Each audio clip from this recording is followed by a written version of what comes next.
I am Sue Webley. Welcome to another episode of Inspire.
I swear for God and all the black angels, I could be dead tired, but every time that intro comes in, it just gives me a whole bunch of energy. Good morning, y'all. Welcome to another episode of Inspire. I see you coming in. I see y'all over there on Instagram. Hey, Instagram crew. Y'all see me look over there. I'm looking at Instagram. Hey, y'all. Thank you for coming in. I see you, Dave and Leo and Shay and Salim. I see all of you. Listen, if you're coming in on Facebook, on YouTube, on LinkedIn, do me a favor, shout yourself out so I can shout you out. All right. Let me know that you are here with us for another episode of Inspire. I'm so excited about our guest this morning and all the juiciness. Hey, cousin. It's so good to see you, Michelle. Oh my gosh, I miss you so much. We haven't talked in a while. So thank you for joining today. As you're coming in, do me a favor and share it out, share with your friends, share with your family, share it with your networks. Tell them to come on and hang out with us on this Saturday morning on Inspire. So if you've just stumbled upon this broadcast, you don't know who I am. You don't know what this is about. I am Sue A. Webley. I am an author, entrepreneur, and an award-winning minister. And so Inspire is an interview-style broadcast that's on a mission to encourage, empower, and embolden individuals to create change in their personal lives, their communities, and in the world. And so as our fabulous guests, our wonderful guests, the folk that say yes to hanging out with me as they come as our entrepreneurs, influencers, creatives, and others, share their testimonies, tips, and tools with us. We hope that you who are watching right now, you who will catch us in the replay, you who will listen on audio will be inspired to elevate your mindset, to pursue your dreams, and to do, as the late Dr. Katie Geneva Cannon put it so eloquently, the work your soul must have. Again, we are live right now on Facebook, on YouTube, on Instagram, and on LinkedIn. And I want you to do me, hey, Colin, thank you for joining us this morning. I want you to do me a great big favor and connect, follow, like, and subscribe. So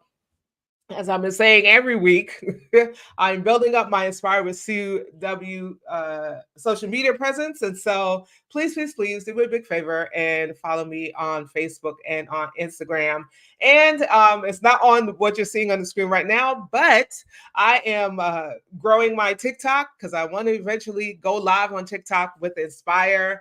And I need y'all to help me. So just look up Sue A. Webley on TikTok. If you're on TikTok, look up Sue A. Webley. Give me a follow on TikTok. I'm almost there. I think I need like 300 and something yard people before I get to 1,000. But before I can go live on my desktop, that is. I could go live right now, but you need 1,000 to kind of, have it all zhuzhed up and stuff like that. So do me a favor, follow me on TikTok, Sue A. Webley. You can also head over to our website at www.getinspired.live. On our website, you can subscribe to our newsletter. There's some things coming up with Inspire that we don't want you to miss. So subscribe to our newsletter on our website. You can also watch all of our previous episodes. You can learn all about the show and a little bit about me if you so desire. So do me a favor, head on over to that website and subscribe. So connect, follow, like, subscribe. And also, you can listen later on Amazon Music, Google Podcasts, iHeartRadio, and Spotify. We're Inspired with Sue on all of those platforms. So let me see who's joining us. I see Margaret also in the chat. You better be in the chat saying good morning to the people. Do me a favor, y'all. Share. Bishop Stephen E. Love Brinson. Let me get that right. Thank you. Thank you so much for joining us this morning. Michael Granville, thank you so much for joining us this morning. Do me a favor again and share. So we know that we are in suicide prevention awareness. And listen, I want to remind those of you who are watching now and those of you who catch it later that you are loved, you are needed, and you belong here. If you need assistance, if you are struggling, we want you to know that help is available for you and it's available to you. And so I want to invite you, if you or someone you know needs support, call or text 988 or chat at 988lifeline.org, 988lifeline.org. As a survivor of multiple attempts, I am grateful that somebody let me know that I was loved and that I was needed and that I belong here. And so I extend that to you as well. You are not alone. You are not alone. If you are struggling, please reach out. Even if you don't call this hotline or text 988, reach out to a friend, a loved one. Don't listen to the voices in your head telling you that nobody wants you, that you would be better off, that the world would be better off without you, right? That your family doesn't care and your friends don't care. Don't listen to those voices. Reach out. Again, you are loved, you are needed, and you belong here. I see y'all. Hey, y'all. Wanston is here. Dave Tony is here. I see all of you coming in. So if you've been here any length of time, you know what I'm about to ask you. And I hope that you have something in your cup. What are you sipping on this morning? Now, y'all know I have coffee in my cup. It is not mushroom coffee, alas, because I ran out. So I got to give me some more. But it is Colombian coffee with some vanilla silk almond creamer. So, what do you have in your cup? Is it coffee? Is it tea? Is it juice? Is it water? Is it a smoothie? Is it something stronger? Yeah, no, I don't judge. It was a little something. You got a little something stronger in your cup? That's all right. Because some of us need something stronger in our cup. Amen. Tell me where you are watching from and what you are sipping on this morning. Hey, Dr. Katrina, got some chai in her cup. Dave has some Cafe Bustelo with caramel macchiato creamer. Let me tell you something about this Cafe Bustelo. Now, I know I usually don't call out brand names, child, but if you want to go for a week, if you don't ever want to sleep, get you some Cafe Bustelo. That's all I got to say about that. Cafe Bustelo, and I love caramel macchiato creamer. That's so good. Conley has a little pineapple Alizé. Come on. Listen here, pineapple Alizé mimosa. Oh, I need to try that. That's good. Pineapple Alizé mimosa. What are you drinking over there on Instagram? I see y'all coming in. Let me know. Let me know what you're sipping on. And who has, I don't want to make sure I am not missing anyone. I love me some chai too. The spicier, the better, the chai. I love vanilla chai, but the spicier, the better. It gets you right here in the neck. Yes, I love it. And Kyla's joining from Atlanta. Dr. Katrina joining us from North Carolina. Dave is in Jersey. Listen, y'all better come on. Watson, are you in Jersey too? I can't remember. I think you might. Yes, doesn't that sound amazing, Dave? Dave said, wait, that sounds amazing. Pineapple Alizé mimosa. Yeah, we're going to try that. We're gonna try it. We are gonna try it. Thank you for letting me know what you guys are sipping on. Do me a favor again and continue to share. We are going to get into our conversation this morning with the amazing Reverend Margaret L. Conley, who's the founder and CEO of MLC Consulting LLC and the host of Healthy and Holy Conversations. And I'm going to read her bio. Oh, and I left out the president of Mending Life Concepts Empowerment Group. Margaret is a licensed clinical social worker in Georgia. She has education, okay? She's not out here giving advice and counseling and have no papers to back her up, okay? She's educated.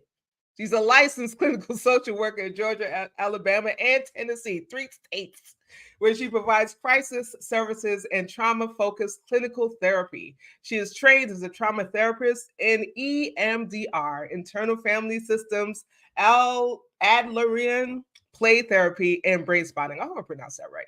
Margaret is a certified Daring Way facilitator and Lego Serious Play facilitator. Margaret is a certified mental health first aid instructor endorsed by the National Council for Mental Well-Being. Margaret received her Bachelor of Art focused on sociology and anthropology with a concentration in child welfare services from Valdosta State University. She received her Master of Social Work degree from Clark Atlanta University in 2009. She completed her Master's of Divinity from the Interdenominational Theological Center in 2013.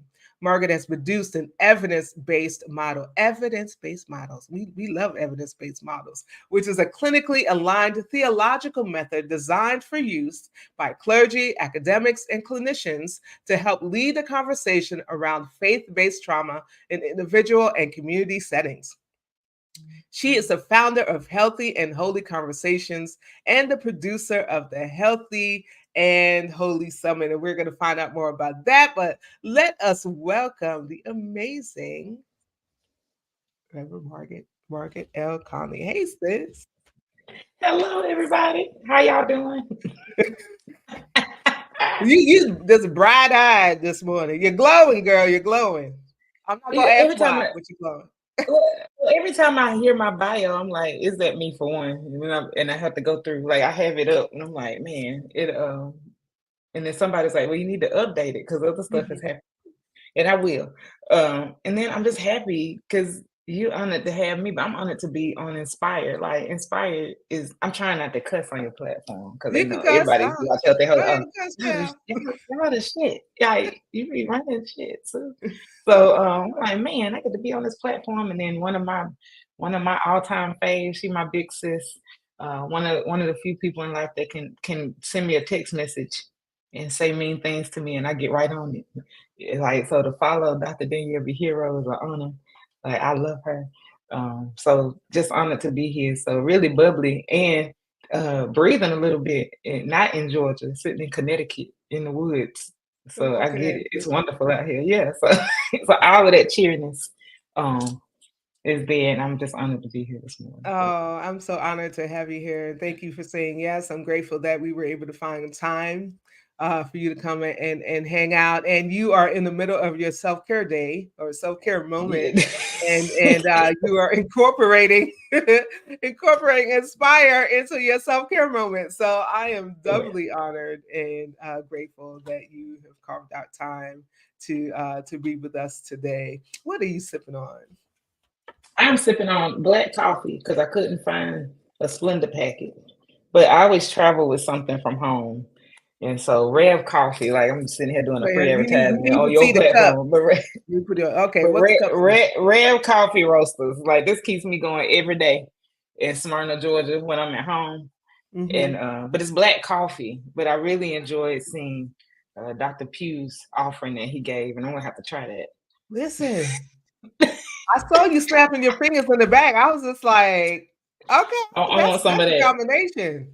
That's a wonderful combination. I'm gonna have to try some of that. Yeah, yeah. Hey, Pastor Ann, it's so good to see you. It's so good to see you. Dave says that he so enjoyed you at the leadership conference. Pastor Joyce Oh, Radden is here. Oh my gosh, Chuck Hunt, fam, the fam is here. and fam is here and hanging out today. And yeah, and I think all of us, if you just joined us, uh, Dr. Pugh, Dr. Colin is drinking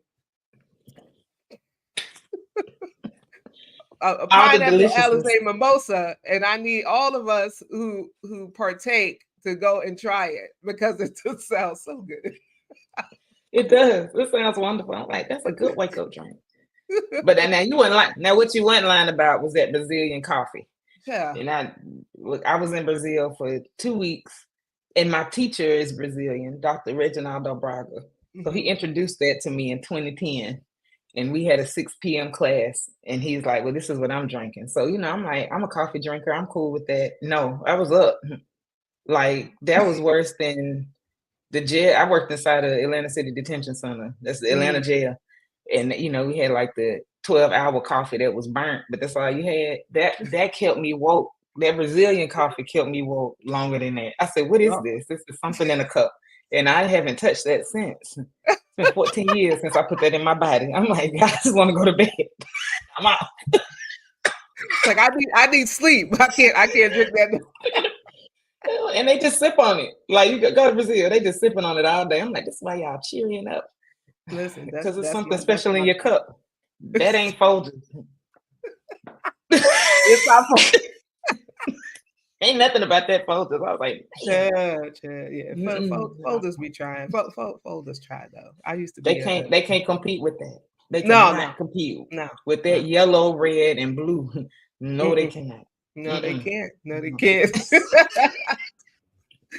So read your bio and you said that needs updating because you've done like so much more than what's in your bio, and I agree with you that sometimes when we hear our bios, it's like, wow, is that us? Did we do all of that? So, but reading your bio, I understand that you've built this amazing career that blends both the mental health and the spiritual care component. So, can you share a little bit about your faith journey and what inspired you to pursue this particular path where you help folks heal from both a clinical and a spiritual perspective? So this all started from my own trauma, my own childhood trauma, developmental trauma. Grew up, y'all can hear my accent. So grew up in rural South, Northwest Georgia. Well, basically, you lived in the binary. You a girl, you a boy. Boys better than girls. You can only go so far as a woman. Nobody addressed emotional abuse. Nobody addressed anything like that. And if there was any sexual abuse, you kept quiet. Physical abuse, that's just what the Bible say, because you got to Mhm. spare the rod so you won't spoil your child, like things like that. And growing up in a Baptist church in the South, this is how it was. I mean, it's even today in the bylaws in my home church, in the bylaws based on scripture. So y'all go read First Timothy chapter 2, that a woman cannot and will not be ordained um, or licensed in that church. And then particular days they can stand in the pulpit in the bylaws, right? So I just couldn't do that. I knew the call on my life. My uncle was apostolic holiness, so spending weekends with them didn't really help when I came home. Like, Mhm. because he saw a woman in the pulpit, a woman was his pastor. And I always tell people, even my spiritual journey and my religious journey, I see them as two different things, Mhm. all came, because I was a woman first, not because of how I identify as a member of the LGBT community. Like, it was literally because I was a girl, and girls can't do. That's what you heard. It wasn't girls can. It was girls can't do this, but they can do that, and I couldn't rectify it. Other pieces that came from that was my father was a Vietnam veteran who did not manage his own mental health, so I couldn't figure out why are we allowing him to just be ill in community? Why are Mhm. we watching him self medicate on illicit drugs, knowing that he's abusive with his family? Because somewhere deep down, I just believe my father had like an extremely good soul. Like he didn't mind helping people, he didn't mind showing up, he didn't mind making you laugh. Like I know I Mhm. get my humor from him. He didn't mind doing any of that, but it was the dark side that just resonated in our home. So like that was the other piece. So I was determined when I turned 18 years old. I said I'm going to somebody college. I wanted to go to Howard, but my mama said I couldn't do a HBCU because I didn't know anything about being black, and she was right. Because I grew up in country white folk, Mama. so so she said, "Nah." And she went to Tuskegee and came back with me. So she was like, "Nah, you're not prepared." So that I don't know if I was her degree. She won't probably admit that, but she did return with me. So she was like, "Nah, that's not happening." And so I got as far away as I could from home, and I was determined to study something where I could study, what are the effects on the people who live with vets? Like how Mhm. do they resonate? So I really went in to my undergrad looking at secondary trauma, and lo and behold, found out that we actually traumatized in a on the initial level of trauma. Mhm. In that research, this is how I started my journey. And I wanted to know how can we not take Bible verses? Can I just be real plain? How Yeah, can we yeah, stop come on. using Bible verses to hurt people? Like that don't make no sense. Like we'll take the Bible and beat you up with it, and Yeah, then say, "Now Christ loves you," and extend the hand of fellowship. I don't know how to receive it. You just beat right, me up. So right. I started that journey when I was a kid. Got to undergrad and just continued to look at that because I could not put together how I could accept that this is a loving God and you're offering this God to me in a very abusive way. Mm. Offering God in an abusive, Jesus, Yeah, in an I couldn't abusive do it. way. Wow. So you started that deconstruction process like rather early. Yeah, and I didn't know what it was. I just knew I Yeah. was the odd kid. And people was like, can Margaret not read the Bible because she gonna point something out and we don't want to see that. I'm like, oh. Yeah, we're not going to pick on Margaret. We'll call somebody else to read the That text. Hey, Lucian, Revolution, dear brother. It's so good to see you. Oh, wait. Listen. Okay, he said, I took a moment from all the seminary work. Lord, y'all pray for us to join in I'm for a sec. honored. He That's said, my I brother, thought social you'd be worker. having an espresso martini. Now, let me tell you something. I need to pause right there because Lucian makes the best espresso martinis that I have ever tasted. The Let me best. get the let me Now, I get need to be the coming down the block. I'm gonna come on down the block a little later, brother. I want to To be get where an y'all espresso are. martini. Y'all offering really good drinks. Like y'all talking about coffee. Y'all offering drinks this morning. This is what Apparently, it's needed. Hey, Dr. Chella Belcher, Quita Babe, it's so good to see you. Dr. Chella is drinking coffee this morning. Drinking coffee. Yes, drinking coffee. And Chuck talking about he's just a civilian. Listen to you scholars. Listen. The scholar is sitting to the well, depending on how you're looking to my right. I am not the scholar child. I'm not the scholar. So yeah, so you began this process early, and I talk a lot about like thinking critically about the Bible. Like that doesn't that doesn't sound right, particularly when you are again, like you said, presenting this God that loves us, right? hmm But in the same breath, beating us over the head with these, I guess, clobber passages. And I'm not just talking about for the LGBTQI, a plus community, because there are clobber passages all throughout the Bible that is used to beat up on just regular folk, regular right? folk. Regular Yeah. folk, regular folk. But speaking of like marginalized communities, going back to LGBTQ plus, you've done incredible work in marginalized communities, and particularly with the Black faith community, right, and the LGBTQ a plus community. So, what motivates you, right, when you think about your own upbringing, all of like talking about these scriptures and the ways that they're used to condemn, right? What motivates you to keep doing the work with these communities, right?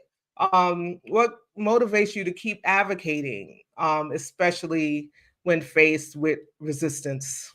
or stigma? I think the resistance motivates me because I Mm. believe that people are resistant because something is tagging, and you're curious at this point. But because we haven't learned that in our communities as Black people to be curious, then we don't know what to call that. And Yeah. so I keep pushing because of that resistance. Like, what is it that keeps you so interested in finding a way to abuse me to wellness? What Yeah. is that? I like what somebody put that said sacred bullying. What is that that keeps you there? What's your question that you don't know how to ask? Let's see, Yeah. can we work through that curiosity and move into a compassionate question? If we Hmm. can do that, then we can have a conversation. We never have to agree. I Yeah. sit in spaces all the time. I never have to agree with anybody because Yeah. that's not how we live life. I Right. think the Bible is full of polarizations or disagreements that they Yes. never came to a conclusion about. Those writers never came. Like my favorite is Jonah. It does not end happy. He's done. He burnt at the end. Like, and I still don't want to do it, right? But Mm-hmm. what does it look like to sit in curiosity? So that resistance, that push against that, it has to remain this way is what makes me keep going and say, well, but why? Because I'm curious to know, well, why do you believe it has to remain this way? Because it brings harm to you because it's bringing harm to me. And Mm. we are a part of this quilt. We are the fabric of this quilt. We Yeah. make this up. So what is this? What does this arc of justice look like when we start to have curiosity around it versus it has to be this way? Yeah. You know, our sages, our wisdom knots, our elders, our ancestors, those who have walked, because I know people throw out King. I just said a lot of King stuff right there. But all those that walked with him, all those that were before, Hmm. how does that look when we take that energy, that information, that wisdom, and start to be curious? And so here's that resistance, because curiosity also might have brought us harm in the past. So I just want to Mm-hmm. stay safe. I Yeah. just want to stay safe, not well. I just want to stay safe. And safety isn't always wellness. So those motivators, one, the resistance. And two, what is it around you don't want wellness because you don't know what that is. And you Right. just rather stay in your safe box. That pushes me every day to get up and say, I want to be curious around what can we do to introduce people to wellness so that they can determine true safety and they Yeah. can reduce that resistance and flip that to curiosity. Yeah. Yeah. Yeah. Wow. Safety doesn't equal well, Yeah, and many of safety us doesn't equal well. used to be safe, right? And so for some Hmm. of us, safety is killing us. Hmm. I found that in myself. Safety was killing me because I didn't need anything outside of those parameters because I knew this illness. I knew what this was. So I know how to manage in that illness. I know how to manage in that unwellness. And Yeah. so this is safe. But Yeah. safety does not mean well. Phew, Jesus, this is so good already. If you just joined us, we are in conversation with the amazing Reverend Margaret L. Conley, who's the founder and CEO of MLC Consulting LLC and the host of Healthy and Holy Conversations. If you have a question for Margaret, please, please, please let us know. Thanks, love. Have a safe flight. Safe. um, Please let us know. Type it in chat. Hey, Elder Boaz. Elder Boaz says, well, one, he's drinking coffee, and two, growing up in the Black Pentecostal church, I found that the church don't want people to think critically, but I believe we can approach the text with a critical thought process. We certainly can. We certainly can. And Pastor Ann says, you are preaching. You're already preaching this one. Listen, wait, because usually for the preachers, I have to do that. We need to.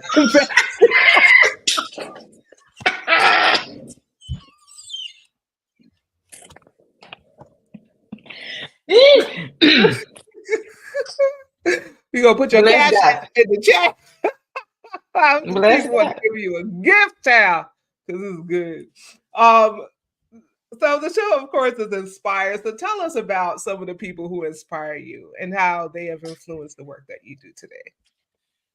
So the first person that inspired me, and she is now ancestral. She walks with me all the time, as my grandmother, and you know, she didn't know anything about womanism or anything like that. But I feel like my grandmother was a woman. It's like we had a whole purple room in the house. Like, I mean, it was, she stood up, she spoke in her words. It was never loud, mean, rude, Mm, but it was presence. She was going to be seen and heard. Like that's it. And so when she walked in, she shifted rooms. She was a textile worker. I mean, she high school education, raised her three kids. Husband passed away when they were little, so she's single mom doing what she needed to do to raise her kids. And so that's my main inspiration. And her life made me want to read the text different. Something she mhm, asked before she passed away. Two questions she asked, and she was like, "How could I have been a better mother?" And my response to her was like, "You couldn't have been because you stepped in and mothered your grandchildren." So I probably would give a little bit more response to her today if I could physically. That is a bargaining chip I keep in my mind. Like if I could say that to her again, but I mhm. don't see how she could have been a better mother because nobody's perfect. But mothering, she did that. And then the other question, she was like, "I hope that my life ended well enough for me to see Jesus." And Wow. she made me want to go back and look at the text because my grandmother did a lot of the things that the women did in that text to make sure her kids had. Her kids didn't know poverty because she had three jobs. They didn't know that, and so we didn't experience poverty because her kids didn't. Like we didn't know what that felt like. She knew what her income was though. She balanced that. She did what she had to do. She created relationships to keep herself safe. She created relationships to make sure that she didn't lose anything. That's what she Mhm, had to do.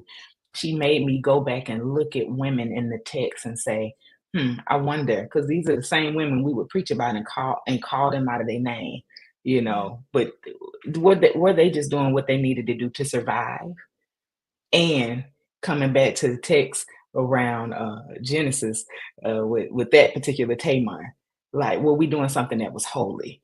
Mm, Dr. Sherry Brown Jackson said she did that on one of our podcasts. She said this was a holy act that I got to sit here and secure my survival. So my grandmother is probably my main inspiration on like how I live my life embodied as a woman. Like I watched mm, her do what she needed to do to take care of my mother and her brothers, take care of her grandchildren. And then other inspirations that I see, I say my thing at the end, but W.B. Du Bois is when I just love his writings. I loved how he saw community. I loved how he was bold enough and had courage to just move through the South like, yo, I'm black, but I'm finna walk through Georgia. If y'all ever read The Soul of Black Folks, I'm finna go make schools. I'm like, you a bold me, bro. You could die.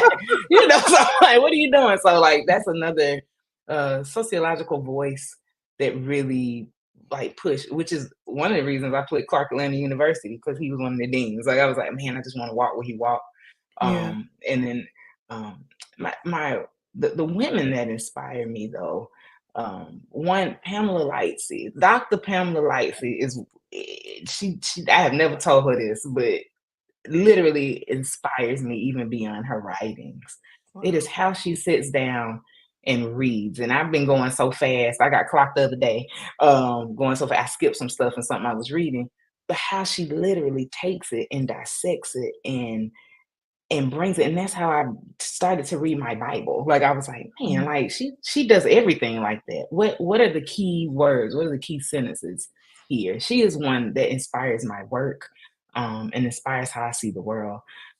And if she's watching, like I have never told her that, been in her presence many times, but that she inspires me because she opens her eyes to literally exegete everything. And so mm, she is one that does that.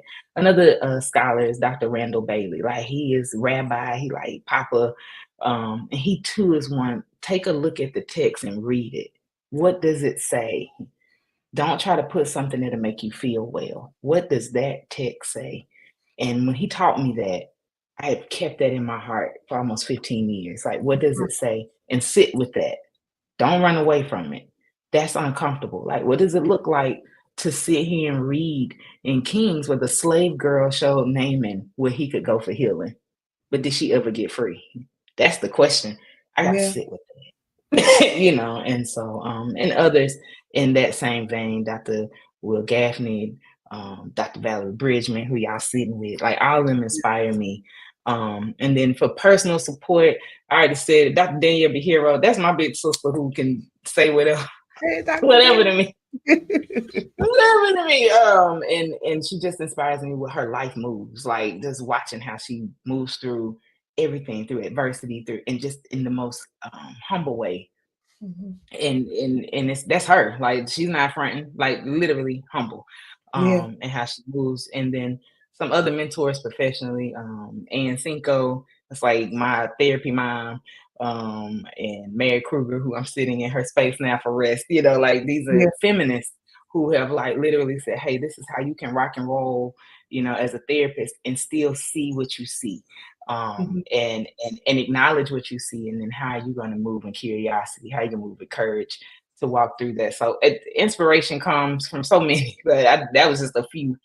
Yeah. But I sit with these individuals, whether I'm sitting with their writings, whether I'm sitting with them, whether I'm sitting with podcasts and things that they have said, and they inspire me. And definitely, again, like the top one, absolutely my grandmother. And if she was alive, she'd probably be like, ah, shuckins, you you don't mean that. But really, just watching how her life unfolded, because I wouldn't be sitting here Yeah. if she hadn't taken courageous chances, as a woman in the 50s and 60s to march and live her life the way she lived it. Mhm. It was well, and it wasn't always safe.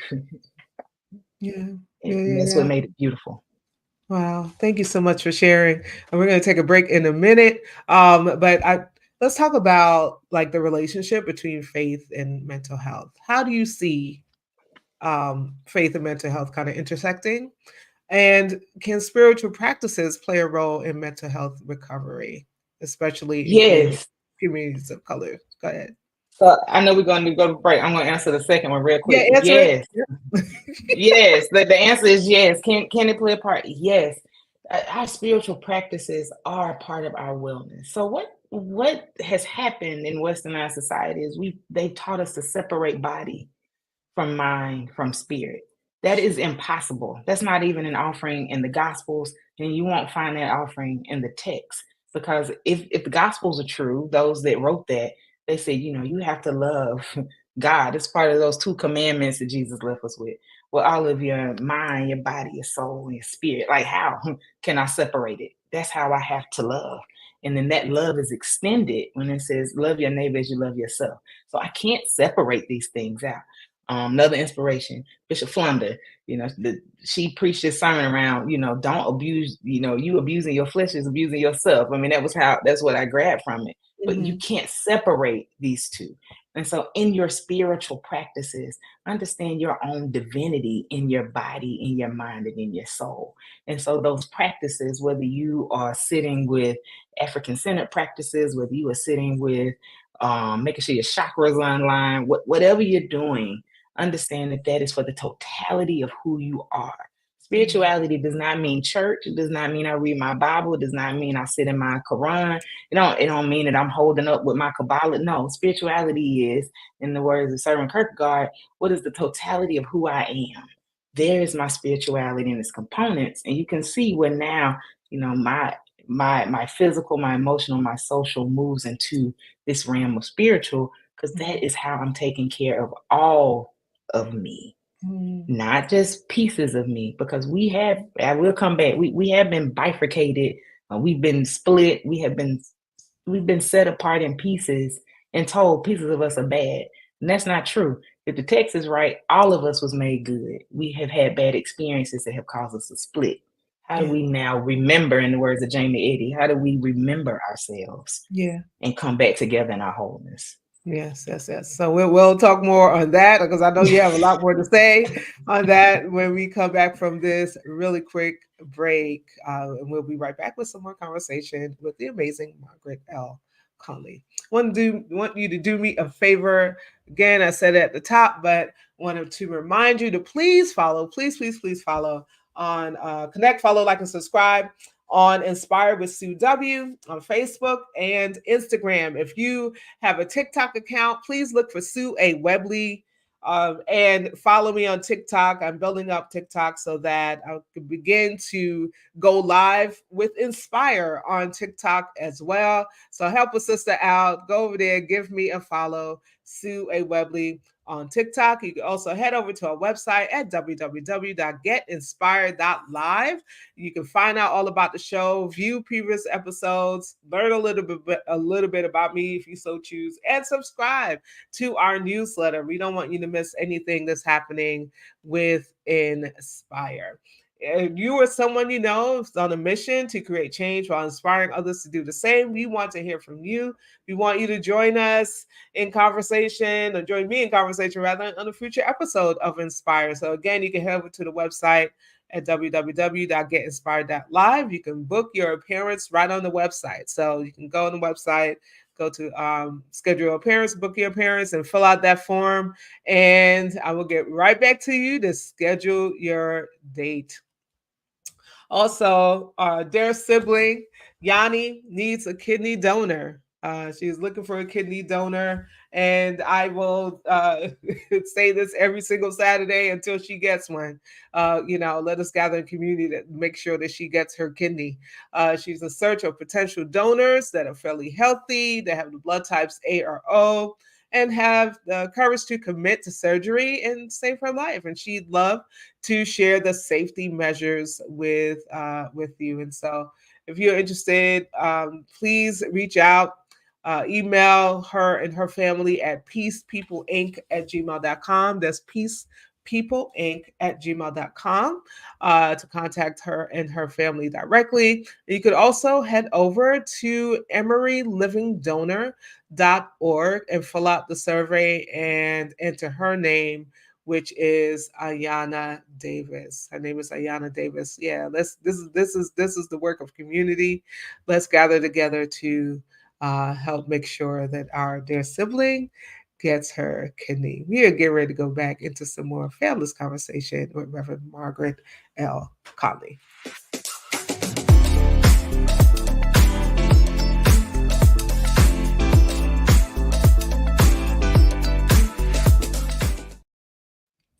Welcome back. Welcome back. Welcome back. So let's continue, because I know you have some more to say about the question that I asked before we went to break. Let's say a little bit more.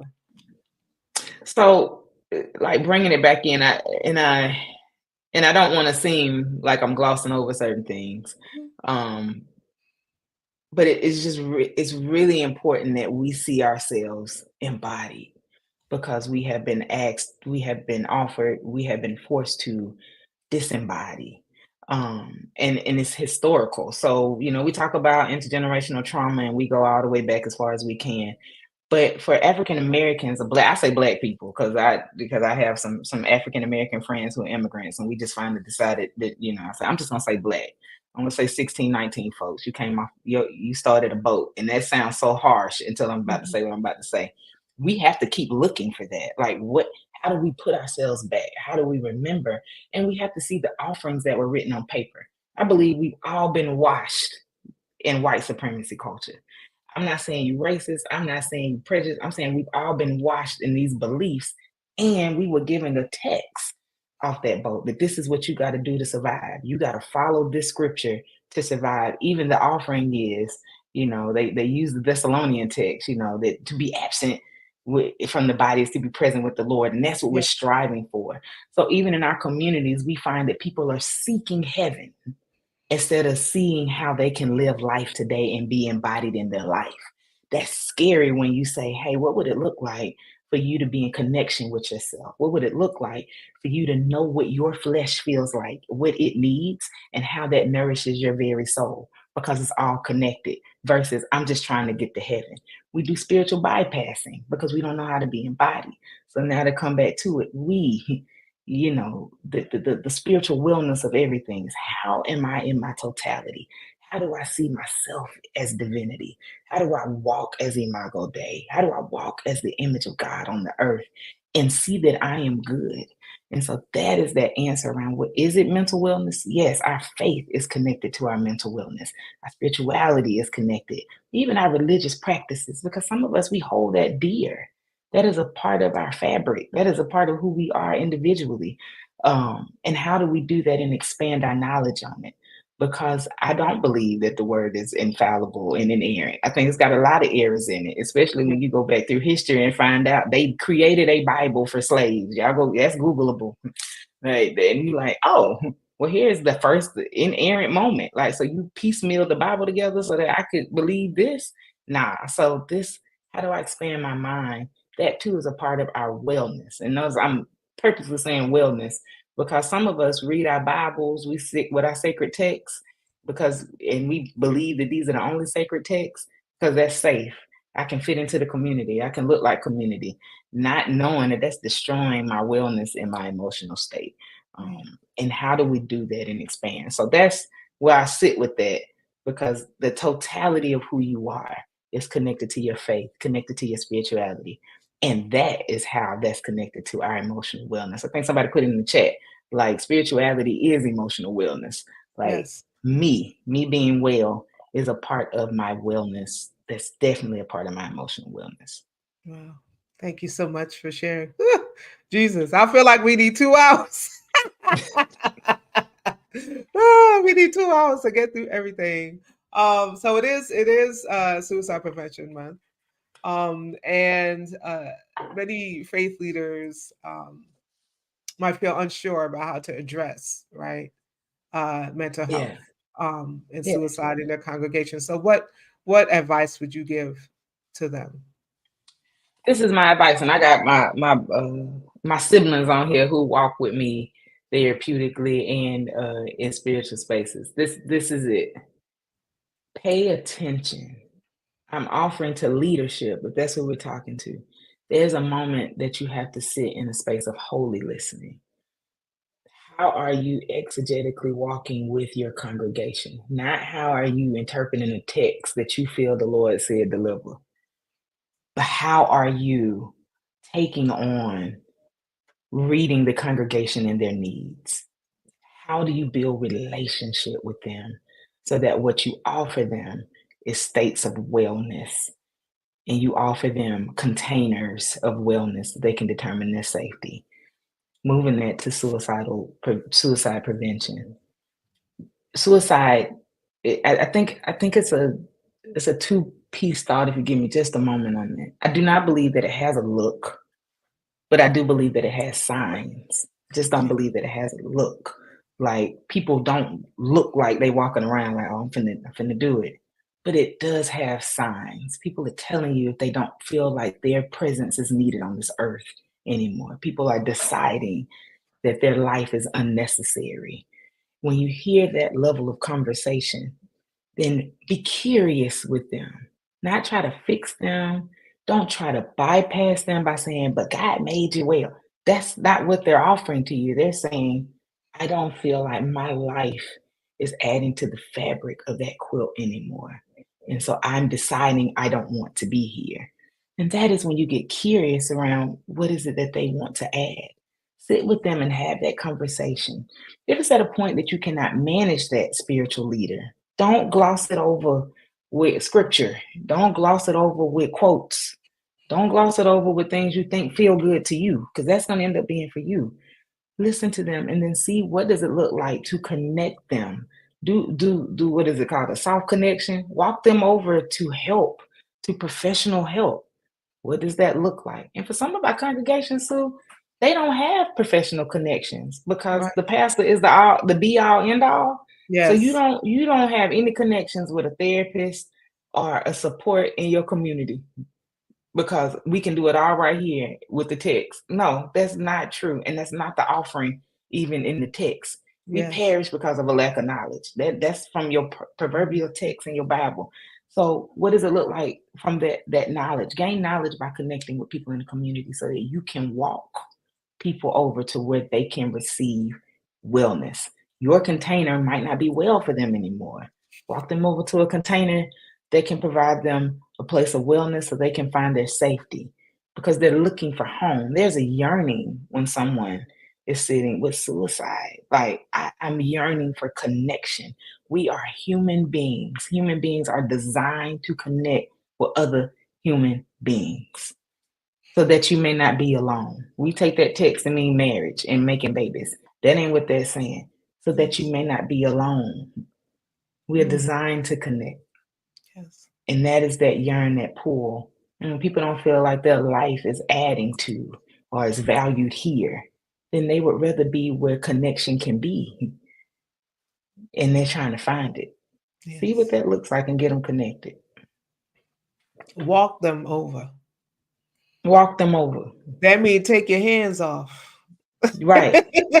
And walk them over and allow them in their own personhood and their own essence of who they are to receive the hand that's extended. It is Yes. not always the one in front of your altar in your pulpit talking about salvation. That's Yep. not what they're looking for. Yes. Yes. Yes. Yes. Whew, this is so good. This is so good. Um, Tell us a bit about. So you have your podcast, which is Healthy and Holy Mhm. Conversations, and you also have the Healthy and Holy Summit, right? Share a little bit about your inspiration for creating these spaces. So the podcast, which will kick back up because we just did these Bible studies, 12 of them, but it'll kick back up the last Thursday of this month. They all started in a rant. It started in 2018 as a rant because I got pissed off. I was like, man, I'm so tired of people coming on here talking about that the Holy Spirit can heal your mental wellness, or that you need a therapist, but you don't need the church. I mean, that was really bad though before COVID. All of a sudden, COVID woke everybody up and said we need both of them. But before then, I Mhm. promise you, it had to be separate. You can't go to therapy if you trust God. And I'm like, who said that? Sounds dumb. Like even the advice of wise counsel, and I'm playing on words and proverbs, but wise counsel, if your friend can counsel you in his wisdom, then why don't you just go sit with a therapist? Go sit with him. See, try it out. Like, don't, yeah. So for me, that was always an issue. But then it just got crazy with things. And so I live in the South. And I was like, I'm over it. Like, I'm tired of people telling people what they can't do because of how they embody. Like, Mhm. this sounds dumb. And I'm tired of people telling folks, oh, well, you gay, you can't be a Christian and be gay too. You sound stupid as well. Like, all of this, I mean, David was after God's heart. Y'all can run with that how you want to. Mhm. And so you can run with that how you want to. Cause him and Jonathan, they was real good friends. Right. And so, just couldn't figure this out. So I just went on and I had a whole rant. So shout out to Duran Young with Black Therapist Rock. At one point, she texted me. She was like, she DM'd me, and she was like, you finna help a whole lot of millennials with that rant. And I was like, whatever. But it did. So I got some of my friends, my cousin who's like my sister, and some of my childhood friends together. And we went live and we talked about the foolishness and how crazy that sounded, around what does this look like to say you have to separate your mental wellness from your walk religiously. Mhm. And in the case of us, some of us religion and spirituality lined up. And I went back and I listened to it and I said, man, we grew up with some crazy notions. And this led to Dr. Brian Jones, who is another inspiration in life. He was like, we need a conference, which led to us having our very first conference, which wasn't titled Healthy Holy. It was a very long title. I can't even remember it, in Atlanta. And what kept me going was Vahisha Hassan. Like, listen, she got up, she was our keynote. And what she offered to us in that keynote was this one line, and she came from Job 42, and she said, "Who told us that double for our trouble was well?" And I had to sit with that. She said that is a spiritual malpractice because we won't even let Job grieve, which means we won't let ourselves grieve either. We have to be prepared for the loss so we'll know how to walk through it and what community needs to be connected because our three friends may not be well for us. I've been stuck with that. That pushed me to move into those podcasts because healthy and holy, like we have a right to be healthy and walk in our holiness. They don't have to be separate. Mhm. And how unfair is it to us that we would do a spiritual malpractice by offering spiritual bypassing by saying we get double for our trouble. We get double for our trouble after being enslaved and having histories of this, saying that Mhm. now we have a talented tenth that can access something, but the rest of our community cannot. That's not healthy or holy. What does it look like for me to tell you that, oh, well, you survived your cancer journey. You just need to give God that you got breath in your body now, but you're grieving the pieces of your body that may still not be well. Mm, How crazy is that for me to offer that to you and tell you to get over it? No, it's not.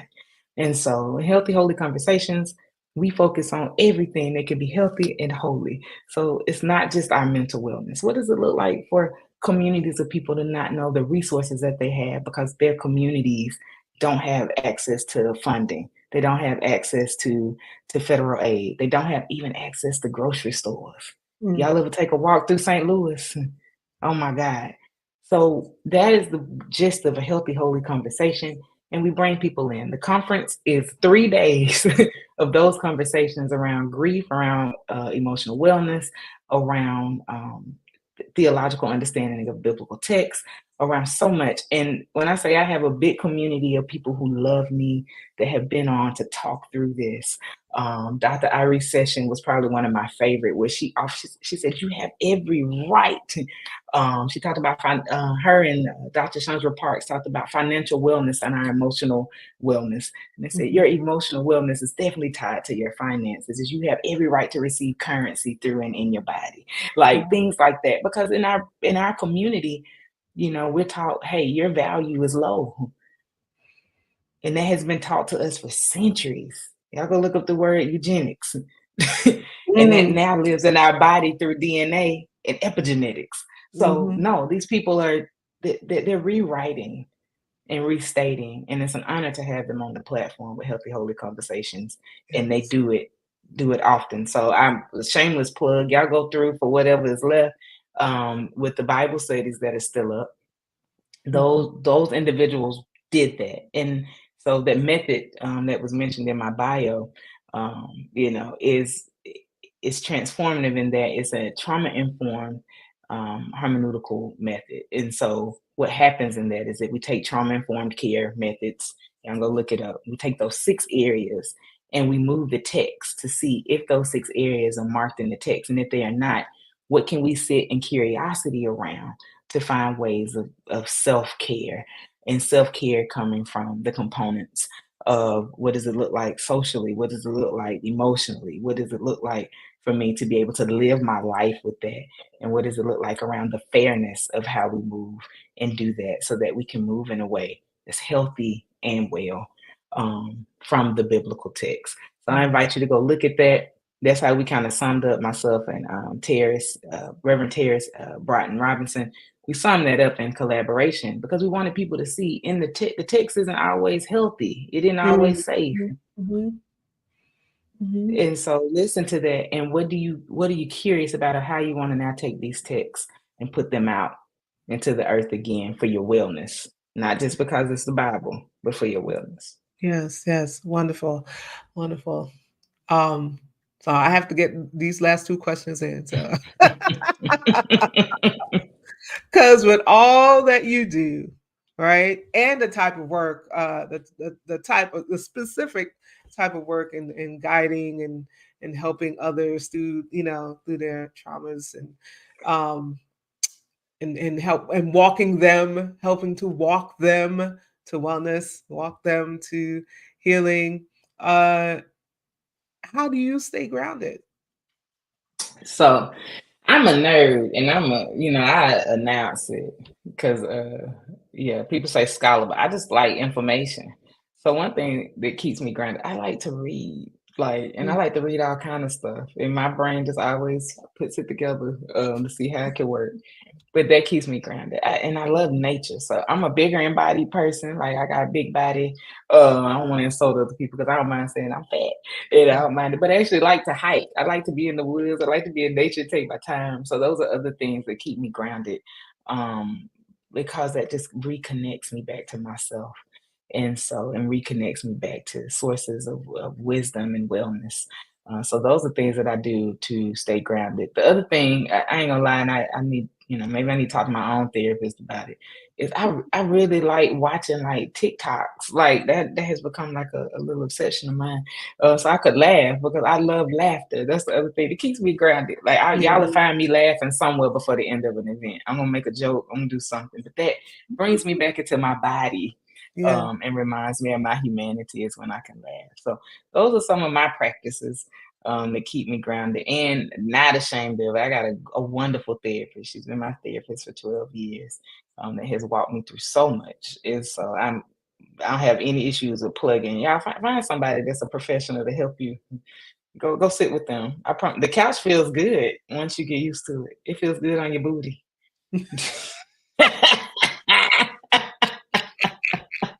The couch feels good on your booty once you get used to it. I love it. It does. Design your perfect day off for me. So my perfect day off, this is the question that threw me. I said, man, why she gonna ask me something like this? Because Reverend Sue, she send you the stuff, so you can't be shocked when she come on. You can't be like, oh, I can't believe she asked me that. So I had to clutch my pearls prior to coming on, because of planning a perfect day. So I really like skee ball. And I know that's like you throw the little wooden ball. And so it's a place in Atlanta, off Ponce. And so that's a street in Atlanta. And so it's the rooftop of the Ponce City Market. And a perfect day for me would be able to go to the top of Ponce City Market and just play skee ball and hold a book. So in between, I'm gonna read a chapter and go play skee ball and let people leave me alone. I'm really an introvert. People don't believe it. They like, you love to talk. I said, no, I like to talk to people I like. So I'm really an introvert and I'm really quiet, but quiet doesn't mean that I'm not listening. I'm probably soaking things in, trying to move through and see. And so, but just sitting there, people watching, playing skee ball and reading a book will probably be my perfect day. That sounds so simple. But I don't get a lot of time to go do stuff like that. So I think the last time I got to do that was probably like a year ago. But yeah, that would be a perfect day for me. Yeah, Dr. Katrina says y'all got to go play together. Yeah, love skee ball. Thank you for sharing that. And so, as we close out today, what's one quote or piece of advice that always inspired you throughout your life? And I'm giggling because I told Reverend Sue before we came on, but it's a quote by Du Bois, W.B. Du Bois, and I hold it, and I realized as I was talking about my grandmother, so I think I like it because she kind of walked like this too, and surely the pleasure was Harvard's. He was talking about being the first only black, sitting up there on the stage with all these white men graduating with his PhD. And so when I walk in rooms, I just imagine that the voice is saying that with me too. Surely the pleasure is going to be these people. That motivates me, one, to not be scared of a room. Because I'd be like, man, I'm scared. Like I don't want to get on the stage. Leave me alone. If anybody has met me, I sit in the back corner of a room every single time. Not because I'm being standoffish. I just, that's just me. And so whenever I have to do something, whenever I have to move forward, I say, sure, the pleasure is going to be theirs. One, it helps me prepare because I want it to be theirs. It reminds me, hey, your voice is in the earth and it needs to be heard. Yeah. And I'm hoping that other people can feel that too, that your voice is in the earth and it needs to be heard. It's not particular voices that need to be heard, but everybody's voice is in this earth and it needs to be heard. And so that is what I get out of that quote. That is what inspires me. And that's how I walk. Surely the pleasure is everybody's here. And it has been my pleasure to sit here as well. Oh. Well, thank you so much for joining us today. It's been amazing, as I knew it would be. Thank you for including us in your self care today. I'm finna go out and look at somewhere in Connecticut. My mentor friend is like, I've been to Connecticut one time. And I went to Mystic. I think that's it. Mystic is where Mystic Pizza was filmed. I don't know, but she's gonna go somewhere in Hartford. Okay. So and do that, a New Haven. I don't know. I know Connecticut somewhere, but somewhere where they're gonna take me. have a good time. I'm going to love it and see, because it's very woodsy. I don't want to say it's country, but it's very woodsy and it's very peaceful. So, and I'm honored that I got to make y'all a part of my self care day, and Yeah. y'all helped me breathe today. So thank you. Oh, thank you. Thank you. Where can the people find you? Y'all can find me on Facebook as Margaret L. Conley. You can find my professional page as Margaret L. Conley, LCSW MDiv, and you can find me on Instagram at the Margaret L. Conley, our Healthy Holy Convos, and so that's where you can see me, and I'll pop on. I also on Facebook do on the men. It's like a 15-minute segment where I just pop, and I really just pop in. I tried to make that and schedule it, and then I realized, you know what, this actually is a pop in. Yeah. So y'all just catch me whenever I pop on, and it normally is around some current event that's happening. But I pop on and give my own gloss to it, and then I get off of there real quick. So that's where Yeah. y'all can find me. All right. Let make sure that you guys go. If you haven't already begun following Margaret yet, please search her out. Now you can really find if you type her name in the Google search, you can find out everything there is to know. Make sure you put that L in the middle, okay? Because we don't want you to Yeah, be. put the L, because it's another lady that pop Yeah. up. She absolutely don't look like me. She's a little older white lady. So make sure you put the L right there, Liddell. I say Yeah. my middle name. I'm not ashamed of it, because that's my grandmama and her sister's name y'all looking at. So Liddell. And that's fine. Yeah, but make sure, because y'all will find the nice little white lady that I don't know that has my name. Please follow, get connected with Margaret L. Conley. Thank you again, sis, for hanging out with us today. Thank you who are watching and those who are catching the replay, those who will listen to it. We so appreciate that you join us on Saturdays. Inspire would not be what it is without all of you. So until next week, I want you to stay lifted. I want you to stay motivated. Most of all, I want you to stay inspired. God bless you all, and I'll see you next week.